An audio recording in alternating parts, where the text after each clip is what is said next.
Universiteti i Shkodrës Luiç Gurakuqi zhvilloi një simpozium shkencor në ditën e alfabetit. Rektori Tonin Gjura u shpreh se Universiteti i Shkodrës e ndjen përgjegjësinë për të mbrojtur, studiuar dhe zhvilluar më tej gjuhën shqipe.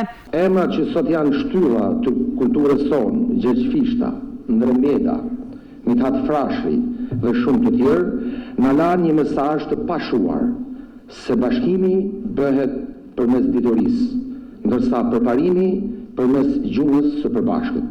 Universiteti i Shkodrës Luiç Gurakuqi, së bashku me Qendrën e Studimeve Albanologjike dhe Fakultetin e Shkencave Shoqërore, e ndjejnë përgjegjësinë për të mbrojtur, studiuar dhe zhvilluar gjuhën shqipe me seriozitet, me pasion dhe me profesionalizëm.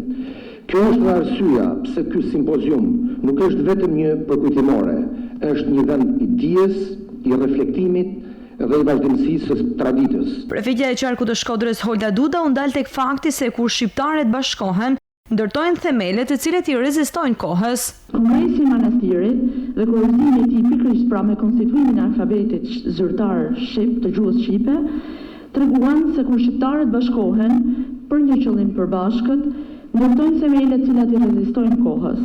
Alfabeti është ura që na ka lidhur si këmbë dhe vazhdon na udhëheq.